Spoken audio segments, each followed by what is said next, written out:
সুচিকিৎসা ও পুনর্বাসনের আশ্বাসে গভীর রাতে যমুনার সামনে থেকে সরলেন জুলাই আন্দোলনে আহতরা।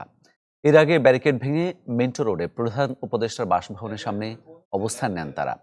পরে বৈষম্য বিরোধী ছাত্র আন্দোলনের সমন্বয়ক হাসনাত আবদুল্লাহ দাবি পূরণের কথা দিলে স্থান ত্যাগ করেন বিক্ষোভকারীরা।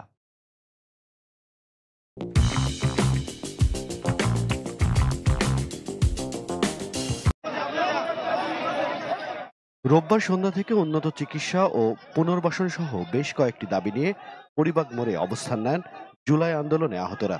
পরে তারা উপদেষ্টার বাসভবন যমুনার দিকে গেলে পুলিশি বাধার মুখে পড়েন। মধ্যরাতে পুলিশের ব্যারিকেড ভেঙে বাসভবন যমুনার সামনে অবস্থান নেন বিক্ষোভকারীরা। এ সময় পুলিশের বিরুদ্ধে মারধরের অভিযোগ করেন আহতরা। আমাদের উপর অতর্কিতভাবে আক্রমণ করে আমার মাথায় বাড়ি দেয়, আমাকে ধাক্কা দিয়ে ফেলে দেয়। আমার মাথা এখানে ব্যথা পেয়েছে। আমি জানি না আমি মারা যাব, কিন্তু আমার ভাইদের অধিকার, আমার ভাইদের অধিকার চাই। আমার 4 বার অপারেশন করে আমার চোখের গুলি বাইর করতে পারেনি, সেই চোখের ভিতরে আবার আঙ্গুল ঢুকাইতেছে।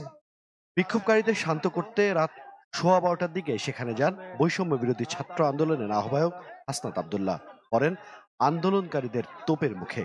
এ সময় তিনি আমলাতান্ত্রিক জটিলতার কথা তুলে ধরে সমস্যা সমাধানের আশ্বাস দেন।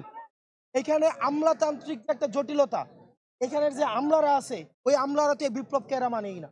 আপনাদের কিছু অস্ত্র দেই, আমি নিজে কিছু অস্ত্র নেই, অস্ত্র কিনা নিয়ে তারপর হচ্ছে এই যে সচিবগুলারে ধরি, এই ইয়াগুলারে ধরি, এখন টাকা দিবি, এটা করতে পারি। আমার এইটাই করার আছে। আমরা চাইছিলাম কি দেশটা সুন্দরভাবে চলুক, এই কারণে তো উপদেষ্টারা সৎ উপদেষ্টারে দিলাম। আর সৎ উপদেষ্টারা যে এত আমলা নির্ভর হবে এটা তো আমরা বুঝি নাই। এরপর জুলাই আন্দোলনে আহতরা স্থান ত্যাগ করেন। জানান আশ্বাস পূরণ না হলে ফের রাজপথে নামবেন তারা। যদি আমাদের হাসনাত ভাই আমাদের এই দাবি দাক্কাগুলোর সাথে একমত না থাকে, ইভেন এই দাবি দাক্কাগুলো যদি আমরা পূর্ণভাবে কমপ্লিট না পাই, তখন আমরা আবারও রাজপথে আসবো। এ সময় আইন শৃঙ্খলা বাহিনীর উপস্থিতিতে পরিবেশ স্বাভাবিক হয়। এই খবর হিরণ খান, চ্যানেল 24, ঢাকা।